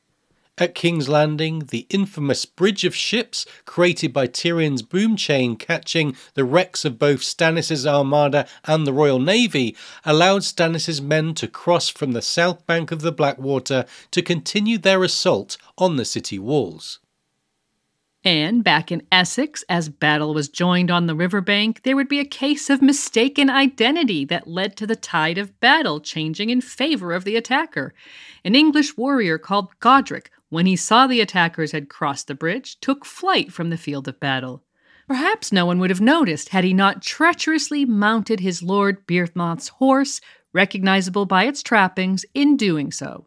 Many who might have stood firm and fought on, the hallmark of the Anglo-Saxon shield wall, perceived in the flight of Byrhtnoth's horse, the flight of their leader, and men began to throw down their arms and flee, leading to the eventual collapse of the shield wall. Compare this with two events that occurred at King's Landing, Cersei ordering the removal of Joffrey from the walls where his presence had been a symbol for the overmatched city guardsmen defending the walls. Joffrey's departure led to watchmen throwing down their arms and abandoning their posts by the hundreds, and eventually to the death of their commander, Lord Jacelyn Bywater. In the meantime, outside the walls, Tywin's relief force had arrived, and in his vanguard was Sir Garland Tyrell, outfitted in Renly Baratheon's armour. The sight of what many of the men of the Stormlands and the Reach, now fighting for Stannis, took to be their recently deceased king fighting on the side of the Lannisters led to many of them defecting en masse to the opposing side. So, do we know for certain that George used the Battle of Maldon as an inspiration? Perhaps not, but we do know that he borrows liberally from history, medieval English history specifically, and often weaves compelling moments from a variety of events and sources together in order to create his own stories. As the Battle of Maldon is one of the oldest and most well-known historical poems written in the English language, it stands to reason that he might be aware of it and borrow a few of its more dramatic elements for his fiction. But we mentioned that the real-life battle had a notable lack of fire, block ships, and boom chains. For those inspirations, we must look elsewhere. The use of boom chains has been fairly common throughout history, often used defensively to prevent ships gaining access to a harbour or river. The same fairly simple mechanism appears during the Crusades in Egypt, on numerous occasions throughout the British Isles from the medieval era to the present day, across the Hudson River during the US War for Independence, and across the Mississippi River during the American Civil War. Most notably, perhaps, a massive iron boom was used to block the entrance of the Golden Horn, a natural inlet of the Bosphorus Strait that formed the northern border of the Byzantine city of Constantinople. It was here at Constantinople in the early 8th century CE that the use of a defensive boom chain met another of George's inspirations, Greek fire. As part of an ongoing war of aggression by the Umayyad Caliphate against the Byzantine Empire, the Arabs prepared a land and sea siege against the Byzantine capital of Constantinople.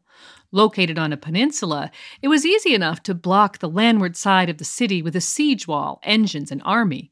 But when the Arab navy attempted to approach the city from the seaward side via the Golden Horn, the Byzantine navy deployed their secret weapon, Greek fire. Greek fire is a mysterious substance whose exact composition is unknown to historians and the modern world, its recipe being kept a state secret by the Byzantines for centuries.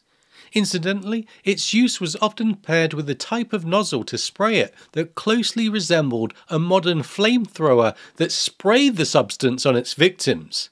It not only stuck to and burned everything it touched, including water, but was thought to be ignited by water.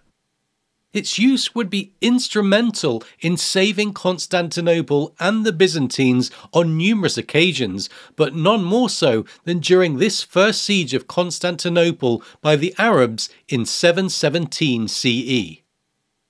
Local sources report that a Byzantine squadron attacked the Arab rearguard of 20 ships that had the misfortune to be blown within target distance of the city walls by an unfavorable wind. Many ships burned and sank, while others sailed away, wreathed in flames that historians believe were probably a mix of blue and silver. Not long after the defeated Arabs retreated from the Horn, the Byzantines raised their boom chain and effectively prevented any further access by sea to their vulnerable northern walls.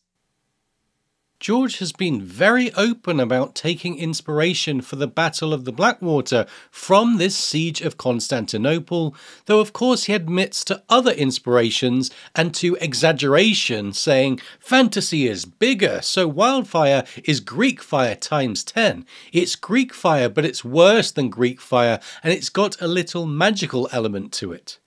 he's been less forthcoming about another less dramatic nautical tactic employed by Tyrion Lannister, but when one pokes around in the annals of the type of history we know he consumes, we can find multiple examples of block ships such as those used on the King's Landing waterfront to prevent or slow Stannis landing ships.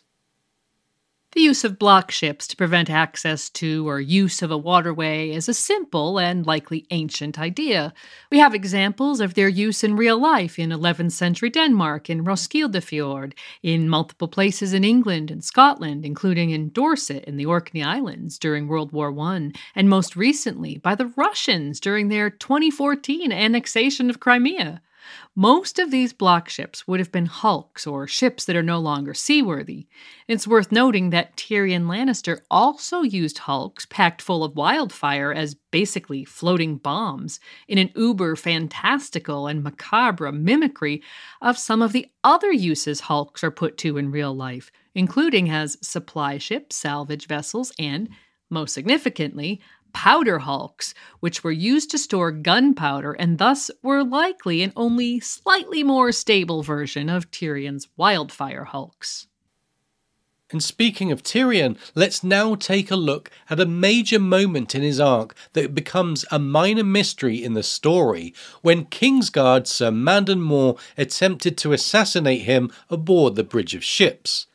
When Tyrion rode out of the city, leading the charge to meet Stannis' disembarking forces along the riverfront, Moore rode to his right, carrying Joffrey's banner, and it seemed as if Tyrion would be well guarded.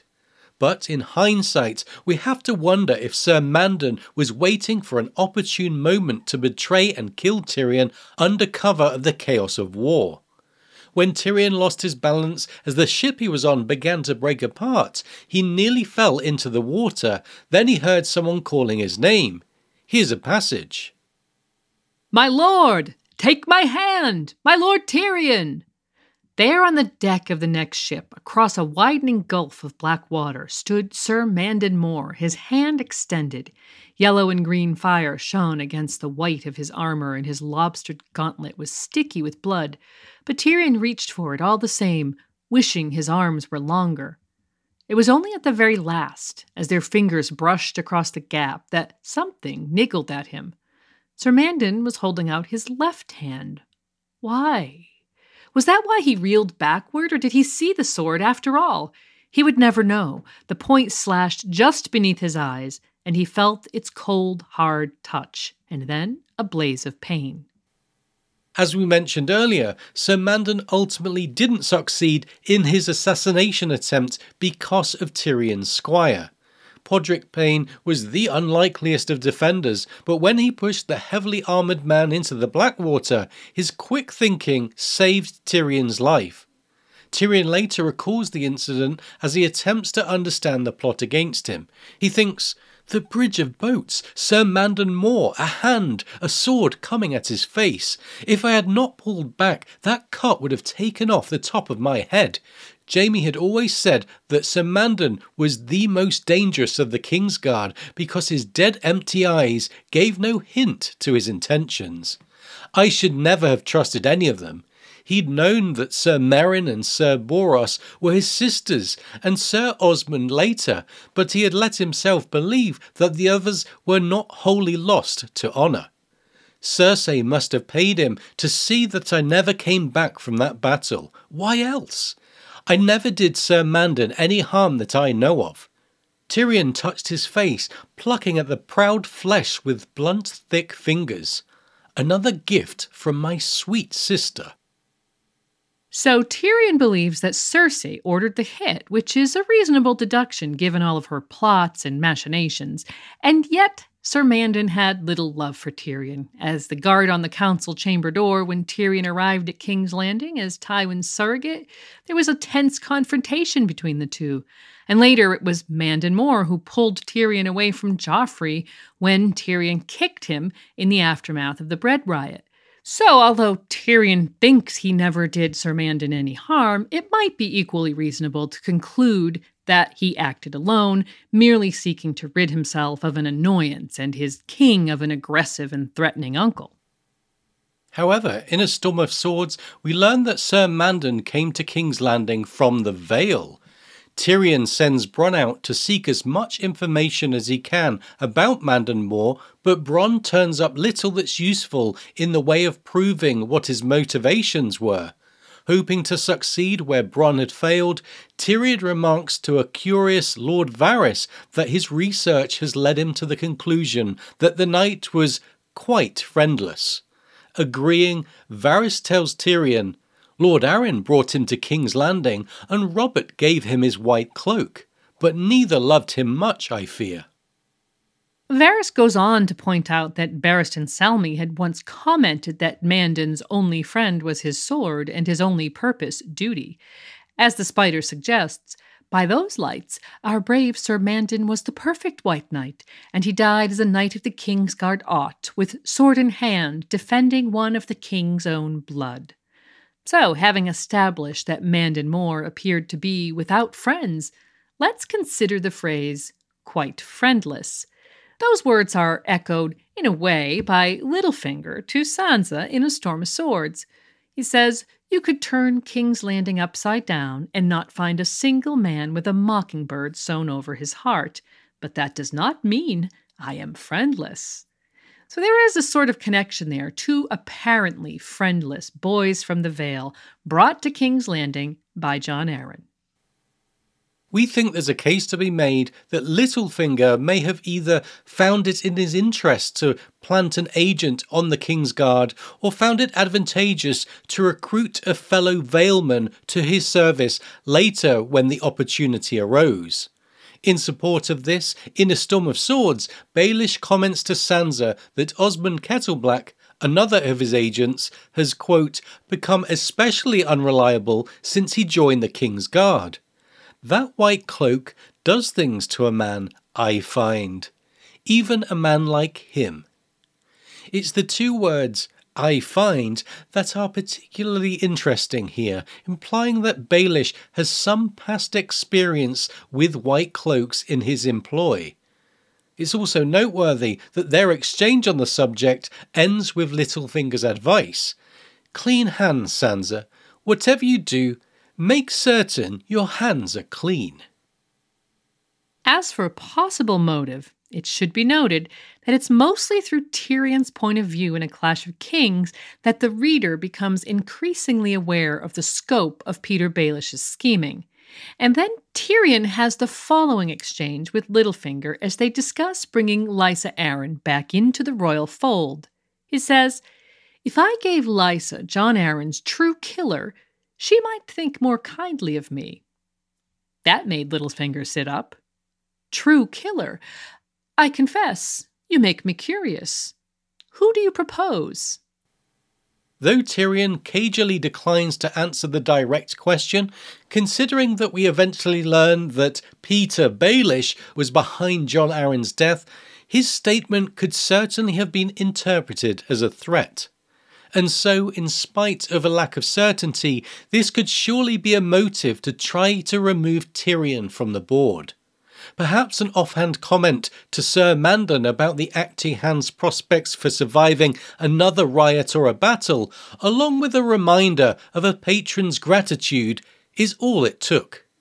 And given that we know that Baelish eventually went to great lengths to implicate Tyrion in the plot to kill Joffrey, going as far as sending Oswell Kettleblack to Pentos to hire a pair of performing dwarfs, we'd suggest Mandon's failed attempt was just the first iteration of Petyr Baelish's plot to rid himself of a potentially dangerous opponent. Yeah, and considering that it wasn't until A Dance with Dragons that Penny revealed to Tyrion the name of the man who hired her and her brother and brought them to King's Landing, we think that it's still very much in the cards for Tyrion to one day put all the pieces together and realize that it was Littlefinger all along. Up next, we'll conclude our analysis with a discussion of the aftermath and the price of victory, followed by an analysis of turning points and the razor's edge of history, even, and perhaps especially, history of the fictional variety.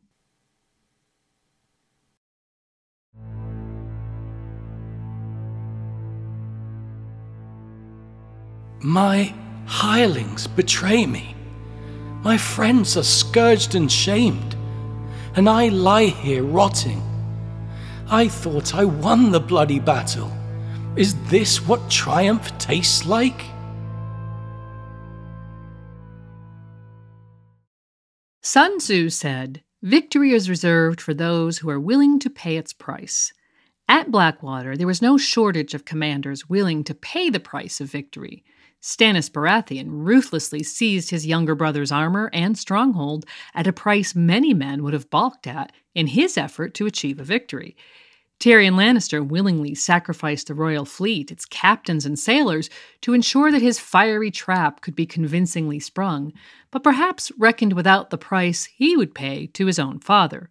Speaking of whom, it would appear that Tywin Lannister paid the lowest price of all. His losses were limited mainly to men and gold, after all, two things he was ever willing to spend in abundance.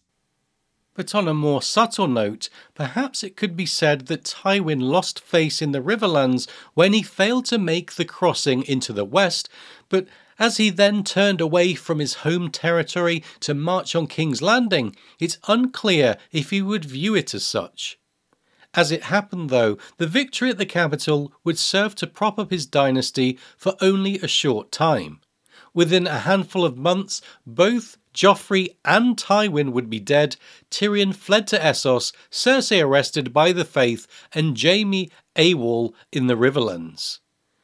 And these events, for the most part, can all be attributed more or less directly to the alliances made by House Lannister with Petyr Baelish and House Tyrell in advance of the victory at Blackwater. And so, the question of price remains.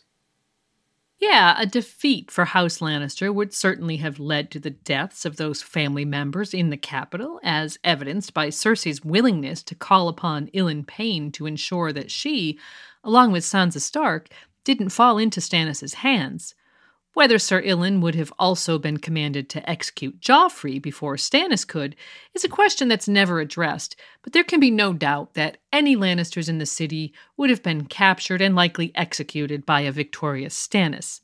However, we shouldn't forget that had Tywin failed to rescue the city, he himself would have lived on, along with Tommen, who had been moved to safety, and Jaime, who likely would have remained imprisoned at Riverrun with no Tyrion around to fulfill the promise of returning Catelyn's daughters.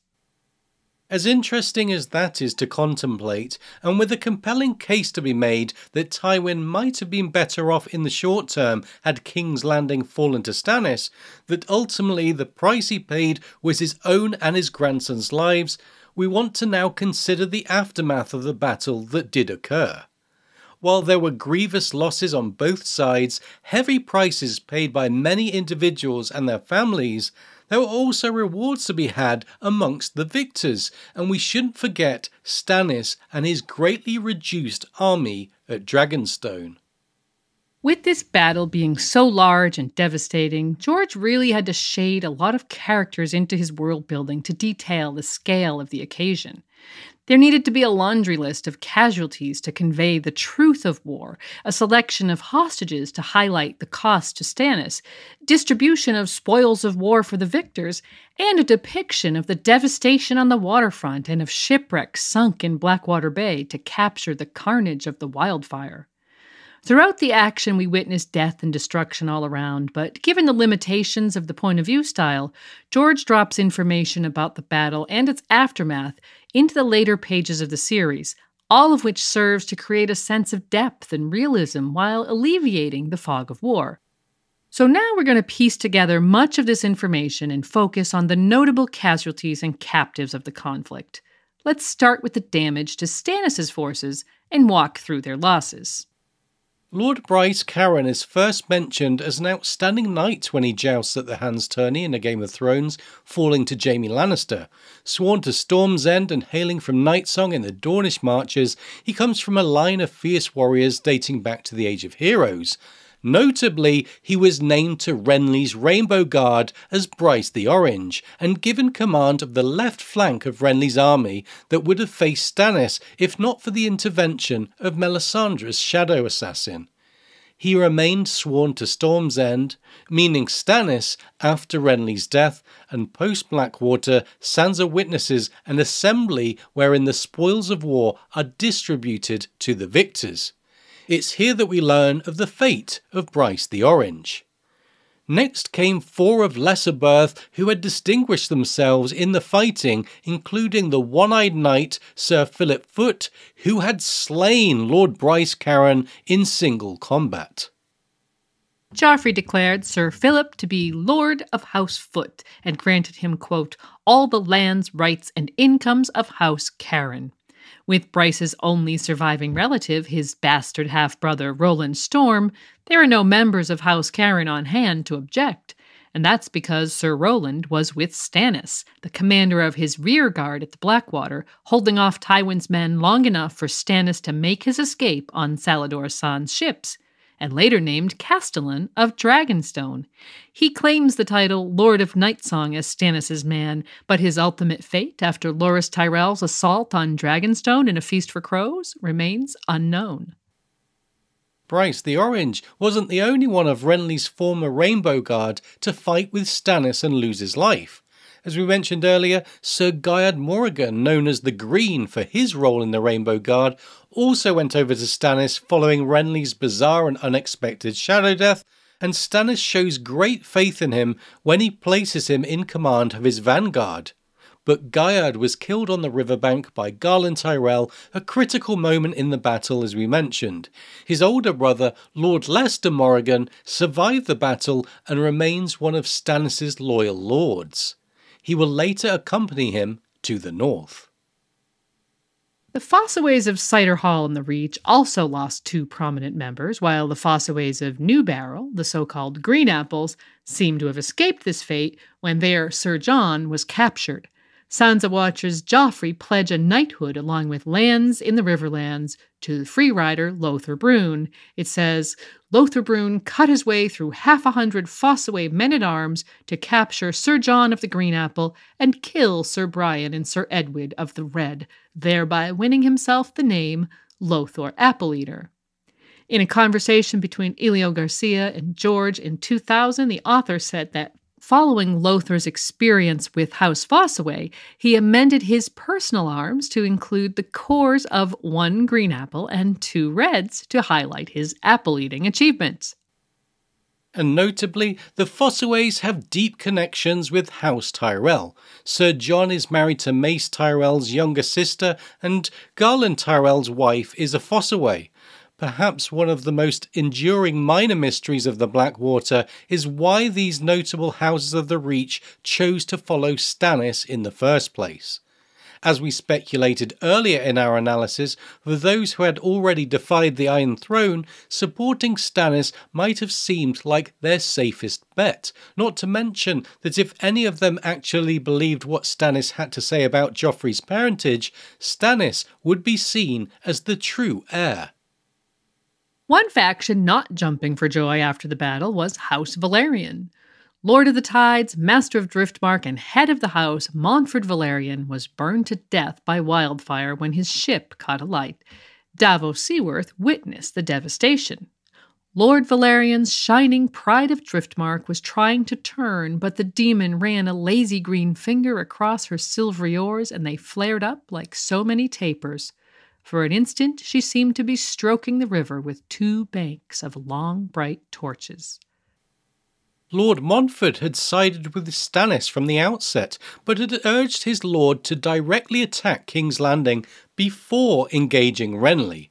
In hindsight, such a course might have caught the defenders unawares, bringing Stannis the victory he craved. When it finally came to battle, he didn't even reach the shores, and Alistair Florent later informs Davos that Montford Valerian died with his ship. His 6-year-old son Monteris succeeded him, and the house remains one of Stannis' supporters, but it's easy to imagine that his family could be disillusioned that Stannis failed to follow their lord's advice. And in fact, Lord Montford's bastard half-brother Oraine Waters was captured and bent the knee to Joffrey, eventually being named Grand Admiral by Cersei, on account of his slight resemblance to Rhaegar Targaryen. As we know, Owain is set to be a significant minor player in the Winds of Winter, having made off with much of the newly rebuilt royal fleet and set himself up for a life of piracy in the Stepstones. As for House Florent, Stannis' Lord High Captain and brother-in-law Imry also failed to land, perishing when Stannis' flagship Fury burned on the river. At Dragonstone, Alistair also informs Davos that "My own son is safe at Brightwater, but I lost a nephew on Fury, Sir Imry, my brother Ryam's son." Notably, Lord Alistair is in prison at that moment and seems unaware that his lands and Brightwater Keep have been bestowed upon Garland Tyrell by the victorious Lannisters, and his heir Alekine has fled to the High Tower in Oldtown for refuge. Lord Alistair himself likely never learned the truth of the matter, as he would be executed by Stannis for treason not long after, burned at the stake by Melisandre to gain favorable winds from her Red God. In the moment, Davos reflects how Imry Florent, quote, led them blindly up the Blackwater rush, with all oars pulling, paying no heed to the small stone towers at the mouth of the river. Davos was not like to forget him. And of course, Davos has very good reason not to forget Imry's brash naivety, not only because it led to their defeat, but because House Seaworth suffered tremendous losses in the process. Davos had been accompanied by 4 of his sons on the dangerous starboard wing of Stannis' fleet. Dale, the eldest, who had taken a wife and was trying for a child, died aboard Wraith in the Inferno. His second son, Allard, was aboard Lady Maria, which was destroyed by the explosion. The third son, Mathos, present on Davos' own Black Betha, also perished in the flames, while his fourth son, Marek, Oarmaster of Stannis' own war galley Fury, suffered the same end. 4 sons, 4 ships, and a total destruction of all. Of his 5 sons at the battle, only his 5th son, Devon, serving as Stannis' squire, survived the carnage. Contemplating this tragic outcome from the rock he was marooned upon in the Blackwater Bay after the battle, Davos figuratively shakes his fist at the cruel gods of fate. "Why should I live? Gods be good, why? My sons are dead, Dale and Allard, Marek and Mathos, perhaps Devon as well. How can a father outlive so many strong young sons? How would I go on? I'm a hollow shell. The crab's died. There's nothing left inside. Don't they know that?" Altogether, there were widespread casualties amidst Stannis' forces, many of which came as a direct result of Tyrion's wildfire plot. And they weren't all high-profile deaths. There are mentions and insinuations to other lesser-known casualties added by George to project the scope of the losses. Jate Blackberry, the captain of the gates at Dragonstone, is missing and presumed dead, while Davos' acquaintances Hookface Will and Hal the Hog are confirmed dead. In A Feast for Crows, Brienne learns that Sir Richard Farrow, Will the Stork, and Big Ben Bushy, 3 of the men who had cruelly competed for her maidenhead in Renly's camp, all perished, though whether in the service of Stannis or the Tyrells is unknown. And in A Dance with Dragons, we hear that at least some who fought for Stannis but didn't get rescued by Salador San's ships were able to get away from the capital in the aftermath, notably Kem of Fleabottom, whom Tyrion meets in Slaver's Bay many months later. And among supporters Stannis never even knew he had, the captured Antlermen were taken by Joffrey and flung from trebuchets with antlers nailed to their heads into the thick of the action, as witnessed by Tyrion aboard the Bridge of Ships. But with all the human casualties mounting up, the vast majority of them remaining unnamed and unacknowledged, let's spare a thought for a notable non-human casualty. Mark Mullendore not only lost his arm at the Blackwater, but his beautiful black and white pet monkey too. The monkey hailed from the Summer Isles, if you were wondering, and Brienne recalls seeing Mark sitting outside his pavilion at Bitterbridge with his monkey on his shoulder in a little suit of chainmail, the 2 of them making faces at each other. Aw, a monkey in chainmail, isn't that cute? Sadly, the chainmail didn't protect the little fellow when Mullendore took his pet into battle at the Blackwater, where the monkey was slain in unknown circumstances. Mark is later noted to be looking for a replacement monkey, and so he evidently misses his friend. So why don't we have a moment's silence for Mark Mullendor's monkey?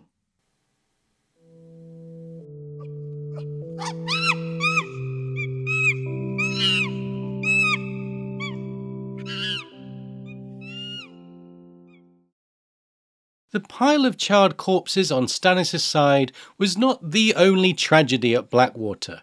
In spite of the green firebomb, Stannis was able to land thousands of his troops along the riverbank and was experienced enough to marshal a decent tilt at the capital from a position of adversity. So now it's time to consider the losses to Joffrey's forces. First, and probably most significantly, is Sir Jacelyn Bywater, recently raised to Commander of the City Watch by acting hand Tyrion Lannister when Janos Slynt was sent to the Wall. As we mentioned earlier, Bywater was killed by his own men when he tried to prevent them running away after Joffrey was brought back to the Red Keep by his mother. Bywater had been a true and worthy servant to Tyrion, and his death is symbolic of Tyrion's evaporating power following the battle. And speaking of Tyrion's fall from grace, the moment that changed the trajectory of his story was, of course, when Sir Mandon Moore turned on him. The fact that Bronn tells Tyrion that Moore drowned would seem to indicate his body was recovered after Podrick Payne shoved him fully armoured into the water to save Tyrion's life. So, the two biggest casualties to House Lannister in terms of name recognition, Mandon Moore and Jacelyn Bywater, were both killed by their own forces. Moore's death particularly speaks volumes about the conflict within the Lannister camp, which will reach fever pitch when Tyrion later murders Tywin and Cersei calls for his head. Considering this will all be in direct response to Joffrey's death, the immediate seeds of these events were certainly laid at Blackwater and its leader. Sandor Clegane is another significant loss on the Lannister side, though he wasn't technically a casualty. He fled the city after the wildfire triggered his PTSD so badly he refused the order to fight on. After he tried unsuccessfully to convince Sansa Stark to accompany him, he would vanish into the Riverlands for a time to resurface in Arya Stark's point of view with the Brotherhood without banners. It should be noted that, with the casualties among the relief force fairly minimal, the majority of casualties amongst the victors were suffered by the defenders inside the city, with over 1,500 gold cloaks dead or deserted, nearly all of the sellswords, knights, and men-at-arms also dead or grievously wounded, and Tyrion's mountain clansmen chased away from the city in the aftermath before they could claim any reward. But aside from death and injury, there are other losses to be felt, mainly by Stannis, in the battle's aftermath. Sansa witnesses a parade of captured men from Stannis' side bending the knee to King Joffrey after their defeat, some of them making very valuable hostages in the Lannister effort to quell any lingering opposition to their victory. As we mentioned earlier, Jon Fossaway, a green apple, was captured by Lothar Brune and bent his knee to the crown. So too did Tanton Fossaway of the red apple. The pious Bonifer Hasty, former love interest of Princess Rhaella Targaryen, according to Barristan Selmy, had switched from Renly to Stannis, taking his Holy 100 warriors with him. 14 of them perished in battle, and ultimately he conceded defeat and bent his knee to Joffrey. Other prominent noble hostages to bend the knee include Sir Ronnet Connington, Lord Ardrian Celtigar, Lord Estamont, Stannis' grandfather on his mother's side, Sir Mark Mullendor, Sans Monkey, Sir Donal Swan, Balon Swan's brother, and Sir Dermot of the Rainwood, along with the less notable Sir Timon the Scrapesword, Sir Shadrick of the Shady Glen, Lord Stephen Varner, Lord Alessander Stedman, and 3 members of House Willem. It's worth noting that some of these men fought for Stannis throughout the invasion and were captured and defeated, but some switched from Stannis to Joffrey mid-battle. It's impossible to know which characters defected in this manner, but the distinction is noted in Sansa's point of view following the battle. It says, those who had changed their allegiance during the battle needed only to swear fealty to Joffrey, but the ones who had fought for Stannis until the bitter end were compelled to speak. Their words decided their fate. If they begged forgiveness for their treasons and promised to serve loyally henceforth, Joffrey welcomed them back into the king's peace and restored them to all their lands and rights. But a handful of the captured remained defiant. Sansa witnessed a, quote, bastard son of some Florent or another continue to threaten Joffrey. The young king responded by signalling to Ilyn Payne to strike off his head, but then another dissenting captive raised his voice and shouted, Joffrey is the black worm eating the heart of the realm. Darkness was his father and death his mother. Destroy him before he corrupts you all. Destroy them all, Queen Whore and King Worm, vile dwarf and whispering spider, the false flowers. Save yourselves. Before the gold cloaks intervene. Of that scene it says, Joffrey lurched to his feet. I'm king! Kill him now! I command it! He chopped down with his hand, a furious angry gesture, and screeched in pain when his arm brushed against one of the sharp metal fangs that surrounded him. The bright crimson samite of his sleeve turned a darker shade of red as his blood soaked through it. Mother! He wailed. Joffrey left the throne room sobbing with his mother, but in spite of the small chorus of rebellious voices, his victory was decisive enough, and with enough noble hostages taken, to more or less put an end to the immediate threat posed by Stannis Baratheon. As Tywin would say in council some weeks later, Stannis Baratheon's sun set on the Blackwater.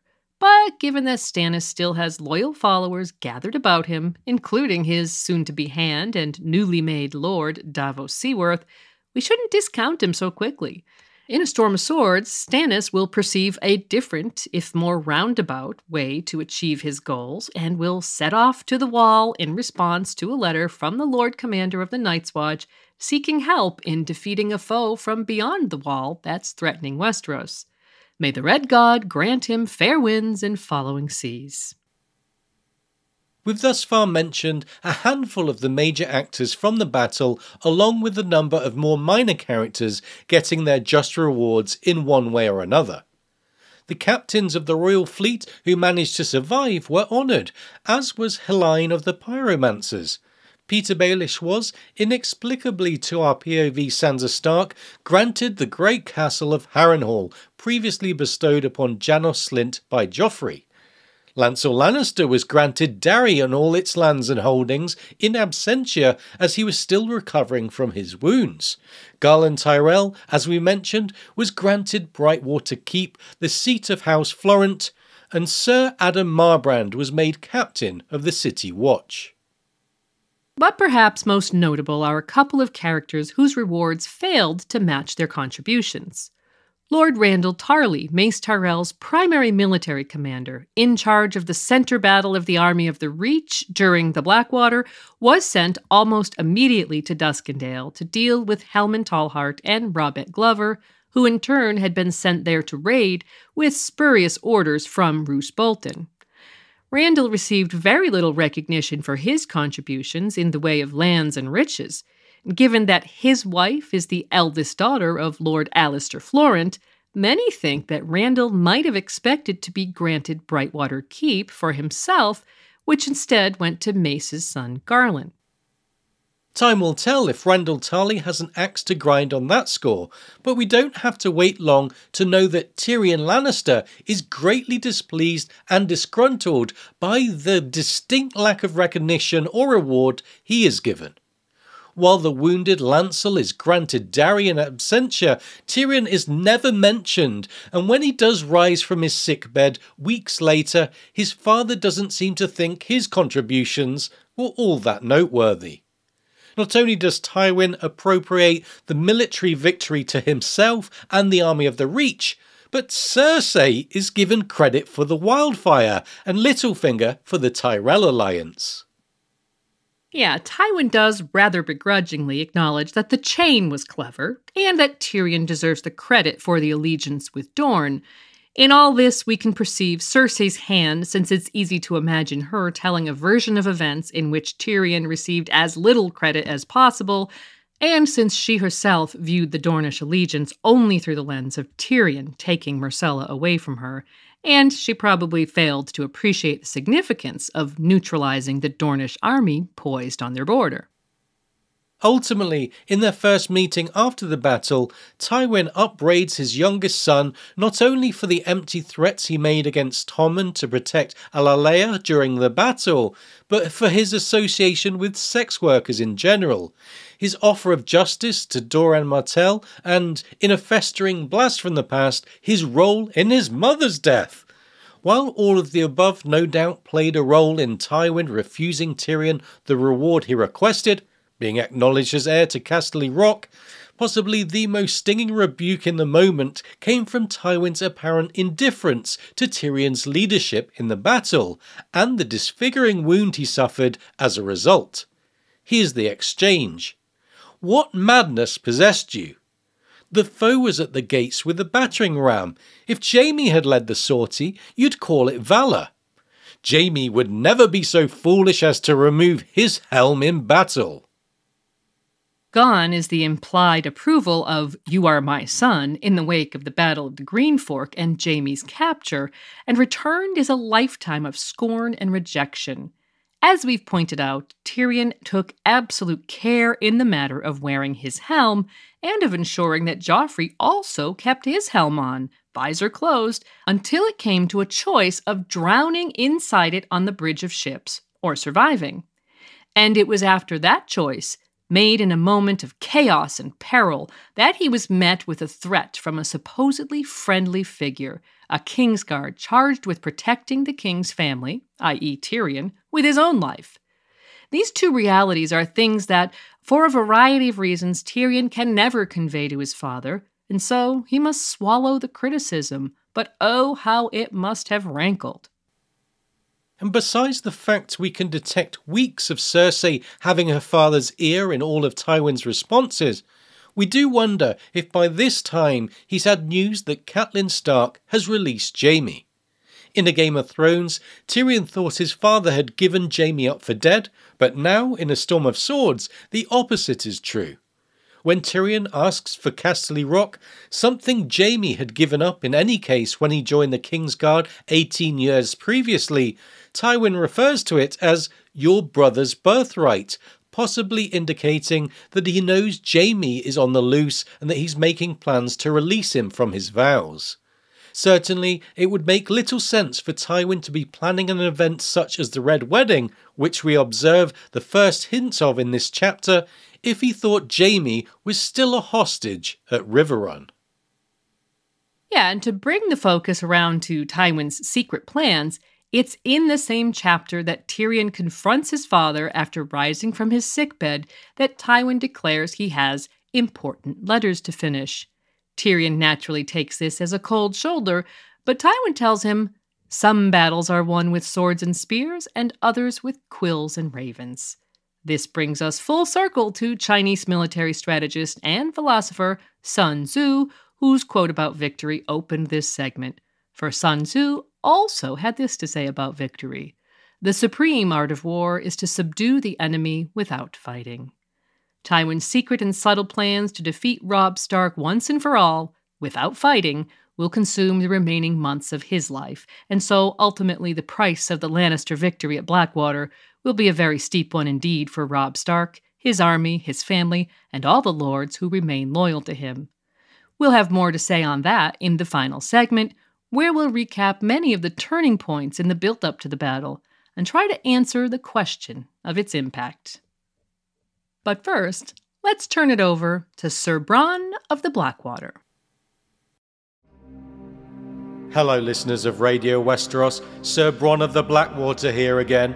I survived the battle and got made into a knight for my trouble, dabbed by the High Septon and dubbed by the Kingsguard, all proper like, told you I would. I even have a knightly sigil, a flaming chain, green on a smoke grey field. I'm back now to tell you that Lord Tyrion Lannister, the creator of the chain himself, wants you to know the war isn't over yet. You might think it's safe to move back into that waterfront area I tossed you out of before the battle, but it isn't, see? You can go ahead and sell your fish on the quays, but if you start throwing your hovels up against the wall, I'll have no choice but to move you off again. And if you refuse, I'll come out with a few dozen gold cloaks and sort you out good. See if I don't. You've been warned. And by the way, if you do see me riding out beyond the walls, don't forget to call me Sir. In real life, history often turns on the smallest of moments. Events in A Song of Ice and Fire are no different. Throughout this analysis, we've discussed numerous minor events that turned out to be decisive, and as part of our conclusion, we wanted to recap a few of those razor's edge moments to help us answer the greater question: what was the overall impact of the Battle of the Blackwater on the War of the Five Kings? Wildfire clearly had a major role to play in the Lannister victory, no matter who is given credit for it. But would the wildfire have been as impactful had there been less of it? In Tyrion 11 of A Clash of Kings, he gets an update from Helene of the Pyromancers Guild on their progress with producing the substance, and the results are almost beyond belief. Helene claims that the guild uses certain spells in their production process which are working better than they were. He follows this up with a question about dragons and a bit of forgotten lore. You don't suppose there are any dragons about, do you? I was just remembering something old Wisdom Politor told me once when I was an acolyte. I'd asked him why so many of our spells seemed, well, not as effectual as the scrolls would have us believe. And he said it was because magic had begun to go out of the world the day the last dragon died. So, chalk one up to Daenerys' dragons unwittingly having a part to play. And another character who may have affected the outcome significantly without ever realizing it is Arya Stark. At Harrenhal, she discovers that the Lorathi sellsword Jaqen H'ghar is indebted to her for saving him, Rorge, and Biter from the fire at the Holdfast near the God's Eye. Here's their exchange. A man pays his debts. A man owes 3. 3? The Red God has his due, sweet girl, and only death may pay for life. This girl took 3 that were his. This girl must give 3 in their places. Speak the names, and a man will do the rest.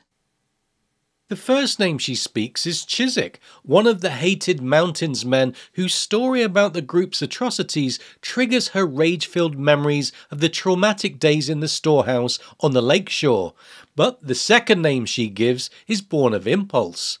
Angry at the understeward at Harrenhal who oversees her servitude, she gives Jaqen his name, only to regret it almost immediately when she witnesses Tywin and his army marching out the castle gates in all their war glory to bring the battle to her brother in the west. It says, "A shiver crept up Arya's spine as she watched them pass under the great iron portcullis of Harrenhal. Suddenly she knew that she had made a terrible mistake. I'm so stupid, she thought. Wheeze did not matter, no more than Chiswick had.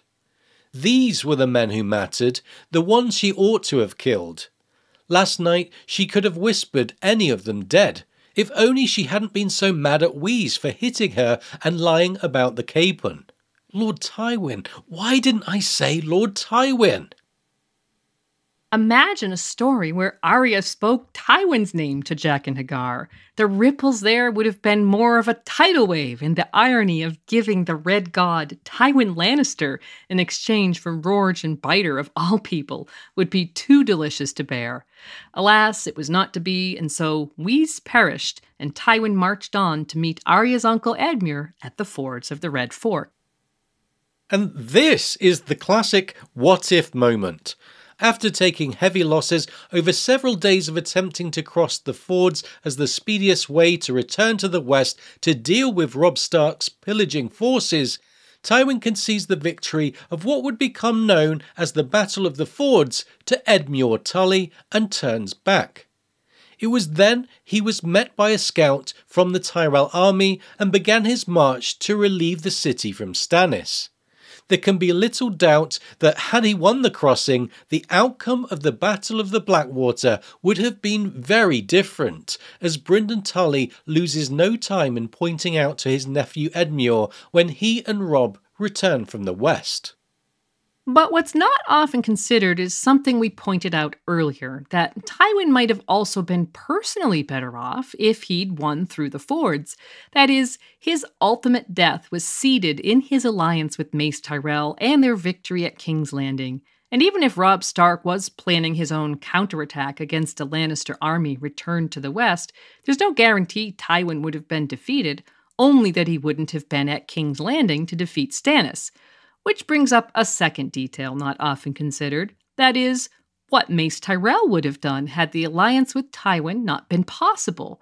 Would he have still acted on the request of support, buoyed by the promise of a crown for his daughter? Could the army of the Reach have actually fought off Stannis Baratheon's assault without the army of the West? Impossible to say in the end, but this is as good a time as any to raise the inscrutable motivations of one Petyr Baelish. It was apparently Littlefinger's idea to use Renly's armour to frighten Stannis' poor men-at-arms, but it was also he who took the offer of alliance from Tyrion and the Small Council to Highgarden in the first place. Had Petyr Baelish decided at any point that his own interests would be better served by acting differently, well, the outcome at the Blackwater may have been very different indeed. And Stannis' entire effort was affected by a string of factors, decisions and events, at least some of which were out of his control. Consider if he had chosen the more cautious Davos Seaworth as his naval commander over the brash and inexperienced Imry Florent, or if he had been able to bring Courtney Penrose to heel more quickly. Weeks of besieging Storm's End might have been saved if Loras Tyrell hadn't made off with Renly's body, leaving Stannis with no answer to Sir Courtney's repeated requests to see his lord's body. Or if the weather had cooperated for his navy on their northward journey, perhaps Stannis' assault on the capital might have occurred days earlier, with Tywin and Mace Tyrell arriving too late to be of use. Or even if Stannis had used the days he spent south of the river waiting for his ships to arrive in attacking and tearing down the southern Winch Tower, imagine the destruction in lives and ships that could have been avoided if Tyrion's chain had been neutralised before it could be deployed. And finally, there's the unanswerable question of what impact Melisandre's presence at the battle might have had. Could she have been of greater use at Stannis' side than waiting for him at Dragonstone? Given the outcomes at both Storm's End and later at Castle Black, with her present and actively participating in events, one has to wonder. And incidentally, this pattern doesn't exactly bode well for Stannis' eventual assault on Winterfell, where he has notably once again left his Red Sorceress behind with his queen. What tugging on all of these narrative threads actually proves is the enormous care and planning the author has taken in constructing a believable and compelling narrative.